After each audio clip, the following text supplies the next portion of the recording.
Hello, friends. This is Sharon from Natural Awakenings magazine, and this week we are joined once again by functional nutrition expert and author of Holiday Eating, A More Thoughtful Approach, Dr. Julie Monica. And Dr. Julie, thank you so much for joining us today. Hi, Sharon.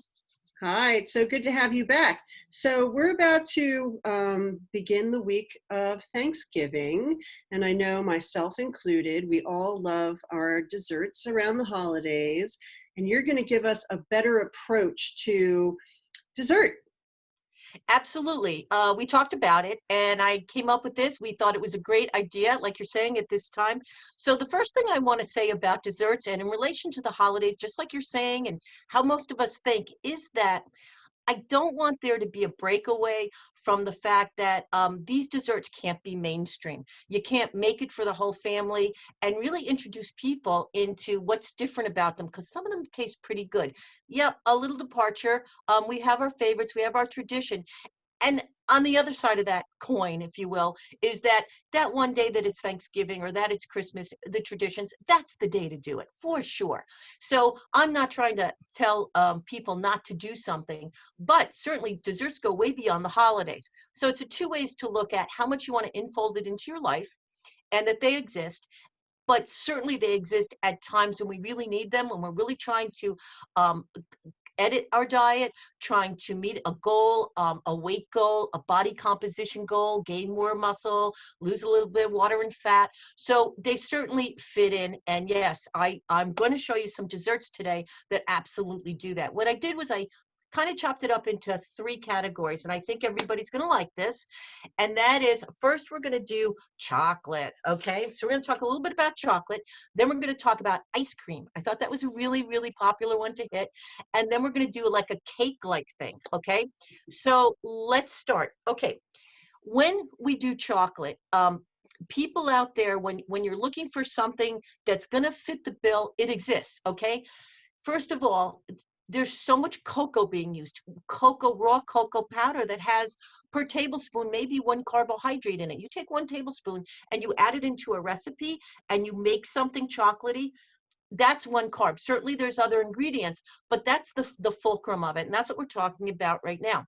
So let's talk about the easiest thing. Buy it and look for keto. So when I say keto, some people's heads go like this, okay? What do you mean, that whole diet? Do I have to do that whole diet? But I'm not on keto. That's true. Maybe most of us, most of my patients are not on keto. But what's great about their desserts is their aim is to have no carbohydrates or extremely low. So you can be insured with keto, you're going to, and they use a lot of chocolate because they use the cocoa. They use, I'm going to read to you a real go-to for the keto people. It's called a fat bomb. And many people have heard of fat bomb and it sounds very fattening. So people stay away from it, but it's the opposite. So like I said, we're going to talk about that because my first thing about the chocolate is go to keto because that's where you're going to find the easiest way and the products. Let's jump right into that. Okay. So I'm going to show you a product here that I have, and it's called Highkey. Okay. And that's a nice product, looks nice and chocolatey, right? And a serving of this is actually half of this bag. And half of this bag is 11 carbohydrates. So I don't know if you know, whoever you knows a lot, not a lot about it. 11 carbohydrates for his dessert is fantastic. And it's even almost keto oriented. Now, why am I saying almost? Because actually, look at that. They say keto friendly on there. See at the bottom? At this juncture, let me say something. There's a lot of companies out there that have a chocolate item or a chocolate butter item, because remember, the nut butters are very flavorful, low in carbohydrates, high in fat. Okay, they have protein, they stabilize everything out. They really don't, they have some carbs but not a lot. Okay, so what am I saying be careful of? A lot of companies will slap the name of keto, and they're really not. They've got, oh geez, I read some things. They had 24 grams of carbohydrates in one serving of the type of dessert. I'm just looking them up. Too much, way too much. So watch that, okay? You're either going to know how many you can have because you know your allotment for the day, and you certainly want me to show you one like this that per serving is 11 grams. It's for the whole half of a bag. Now you could do less and then you would get less of it. So this actually I got off of Amazon, and there's a bunch on there, everybody. So to make it easy, Amazon, look for a keto dessert that you think you might like. This is brownie bites, and it's a pretty good one. I did try it. It's not bad. Um, I will tell you, you will run up against some things that are just not even sweet enough to really be considered dessert. That can be a little bit of a hazard, but there's some good ones out there. So that's the first thing. Second thing about chocolate is we're still on the keto thing, because some of you adventurous people, if you want to go out there and make something, let me just give you a basic fat bomb and what the ingredients is, because any ingredients in keto, a lot of them are chocolate, and then some of them just go more to the nut, because the nut butters they use, and they use always, what do you think? Coconut oil.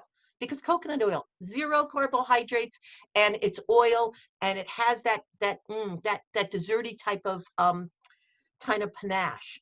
So let me give you what a typical, if you're gonna, and when you bake it, you know I'm talking about, it's a par freeze, everybody, or it's refrigerated. It doesn't go in the oven. So the reason I even bring this up is because it's easy. Maybe some of you won't do it, but I want to give you the premise of what you're eating, what you're looking at. So it's coconut oil. To interrupt you for a second, I am going to make it, so I will put the directions below. Okay, so it's coconut oil, it's butter, it's cashew butter, it's Swerve Confectioners sweetener, it's stevia, liquid stevia, it's vanilla extract and salt. Okay, also there's cocoa powder, like I said, that's always included, and then there's Lily's, it's a brand name, Lily's chocolate chips. Okay, that all together. Now you can go on, there's just so many fat bombs that you can go on and online, and you can Google this, but that's what you're going to run into. Okay, most of those for one serving, they're about the size of, oh boy, a very, very small, like 2 marshmallows together, and that's going to be 4 carbohydrates. So look for that when you're going to make that. Now that's not hard, and guess what, goes in the refrigerator. Can I ask you a You question? mix it, Go ahead. and you mix it up, and that's where it goes. So that's part of the chocolate fix for people who are really watching those carbohydrates. Okay, here's my question. Yeah, I don't like the taste of stevia. If right, I replace that with honey, right. is that bad? Terrible. Okay. Thank you for asking that question, because you know what? That's a great question, because everybody asks it, because it's healthy. Honey, yeah, it's healthy. And so is oatmeal, but they are not, when we're talking about this, we're talking low carb and, body composition plus, and my diabetes type 2, and people who really need to edit their diet mostly with carbohydrates. So as good as honey is, actually, I believe ounce for ounce, it's more carbohydrates than sugar. Yeah, if Okay. I'm not mistaken. Thank I you. have to look, so somebody can look that up. I believe that is how it goes. Because think about honey. It's this goopy, thick, right? And sugar's granulated. Think about how intense it is, how thick it is. So I Yeah. believe that's how it goes. So Okay. the other thing I wanted to say was, yes, I already said it. Watch out for those products that claim keto. Don't grab it off the shelf. Turn that over. Always read those labels, okay? Um, and the last thing was, I just wanted to mention, there's a book out. It's called Keto Fat Bombs 100 Plus.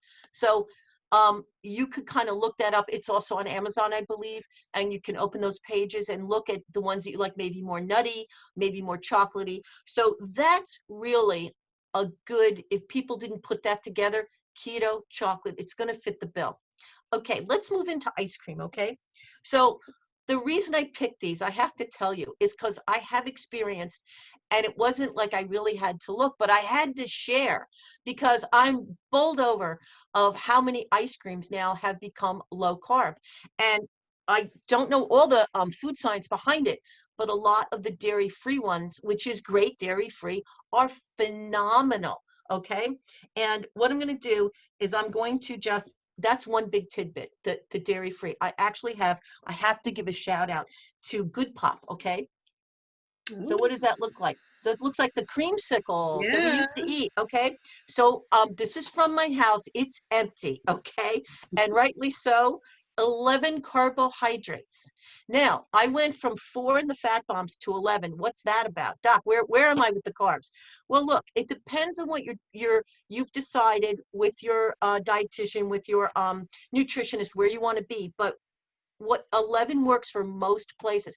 And you know what? Because these are so low in sugar, okay, and because they're just not that much, they're not going to get a big spike in blood sugar, okay? If you even ate it by itself because you're like, oh, I really want it, but I don't have room for anything else, they're not so bad.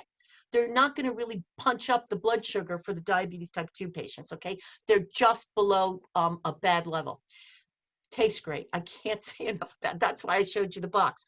11 carbs, and you can get, of course, I'm not going to tell you to make ice cream. Okay, another one is So Delicious. Okay, the company, So Delicious, all non-dairy products. Now, their Fudge Bar, okay, this little baby here, beautiful little Fudge Bar. We all love Fudge Bars, right? And it's chocolate again, too. This one is 9 carbohydrates. Now, I'll admit, I buy these a lot, and they're small. But you know what? And honestly, they taste very chocolatey, coconutty, which I love. So the coconut and the chocolate, loving it. 9 carbs, fantastic. You can get these in a lot of places. Just look, you probably passed it and said, oh, it's ice cream. It's non-dairy. Yuck, non-dairy ice cream. Ooh, please try it. They're fantastic. You can get them in so many places. I wouldn't, know where to start. Of course, I find everything I need in Whole Foods. If you want to start there, that's a good thing to do. Next, I said I was going to talk about a cake-like thing, and I have to admit to you, I'm going to look at a picture right now. I'm going to share it with you. Really, what I was talking about is, and I'm going to show you something my patient sent me, because I have my patients. Isn't that beautiful? Those waffles. So she sent this to me. She did a great job. That serving, or a serving, which is 2 good-sized waffles, is 9 carbohydrates. How do you like that? So what's the deal? Desserts. What are you doing? This is waffles. How great are waffles in a dessert? They have that little crunch. The idea is, I'm going to tell you how to make them in a minute, because you have to make the waffles. You're not going to find them anywhere. She made them, and I said, you have to send me the picture. So she did, and they're that beautiful. So the idea, though, is to put them in that waffle maker so they get brown on the outside and they have that crunch. And that's what makes them great. Now, what makes them dessert?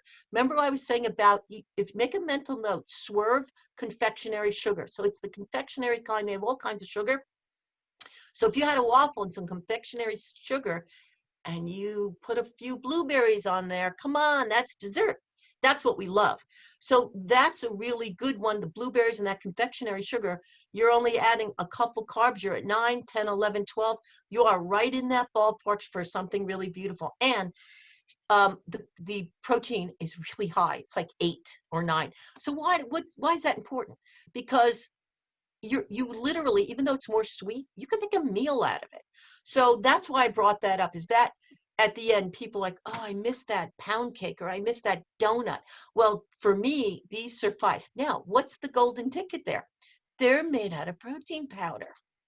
She made, yep, vanilla protein powder. I'm so sorry. I'm just short of a really solid, but there's different recipes, because now there's all this food going around, and there's a lot of stuff on the internet. So if you Google protein powder waffles, it's going to come up. Some of them have eggs, some of them don't. They have baking soda. They have some of them even have a little bit of the butter, the nut butter. So depending on how you want to make, I wouldn't put that in there, but because it's baking soda, it's the protein powder, and I believe there's some salt, of course. So they have a little variation. So they are, and an egg perhaps. Some of them had an egg in them. Did I say that? Wonderful.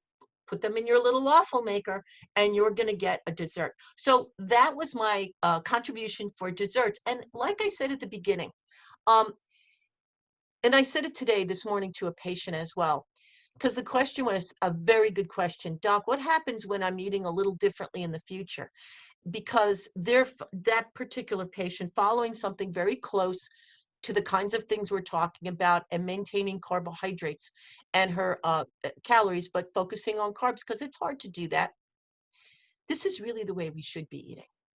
to eat the types of starches that really contributed too many carbohydrates, the white buns on hamburgers and the cereals, they're really not whole grain, and the bran muffin that we see in a store that's about yo big, and it's really full of sugar, fructose, and all these syrupy type sugars, and a little bit of bran, and it's a muffin, and it's mostly sugar. You know, somehow in our heads we think that's healthy, and it's not. Even oatmeal, a lot of people say they eat oatmeal, and I come to find they're eating oatmeal that's prepackaged, that has maple syrup in it. Not so bad, but the problem is, if you have an objective to cut out uh, carbohydrates and watch that, that's not good. Like the honey, these are maple syrup and honey, natural foods, good foods, but to reach your objective at this time, not so good.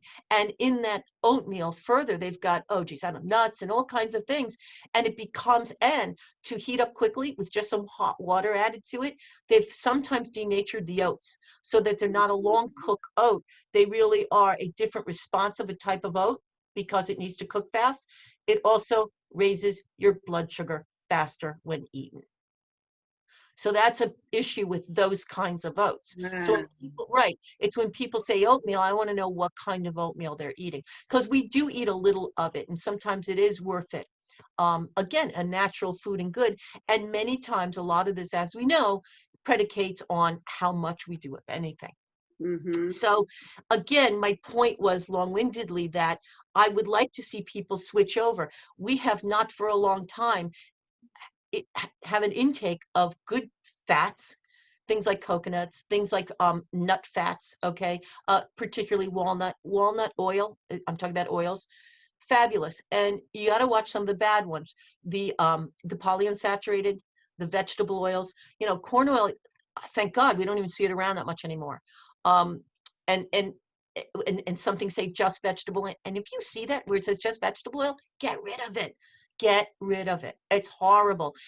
As a matter of fact, I've been working on this paper, and 5 pillars of the worst thing you can do, and it's the type of oils and that we're subjected to, and that we get from, even in restaurants, unfortunately, fast foods, processed food. And processed food doesn't have to be bad. It's just pre-made food or packaged food, okay? Because some packaged food nowadays are fantastic, and it's a good thing, but some of them are still bad.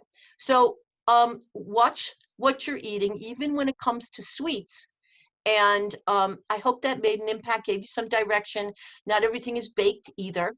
And fats are where it's at. A little bit more good fats in our diet to tip the scales a little bit differently is probably a good thing. That was amazing. And I recently had my niece and nephew over for breakfast, and we made big fattening waffles. So it's really great to know that I could introduce them to an alternative that, hey, right? This is a You can't tell them though. No. I'll tell them after the fact. Wasn't that delicious? Right. Yeah, it was healthy. So thank you, Dr. Monica. And please tell everybody how to get in touch with you. You can reach me. I'm at drjuliemonica.com. That's my website. And I'm also at health@drmonica.info is my email. And if I can answer any of your questions, please feel free. And if they want to call the office and make an appointment? 732-685-3171. Outstanding. Well, thank you so much, Dr. Julie. I'm really looking forward to trying those fat bombs and waffles. Do it. I'm going to. And you gotta let me know how it is. I will. And I appreciate your time today. Thank you. Have a wonderful Thanksgiving. You too. Thank you. See you next week. Bye-bye. Yes. Bye.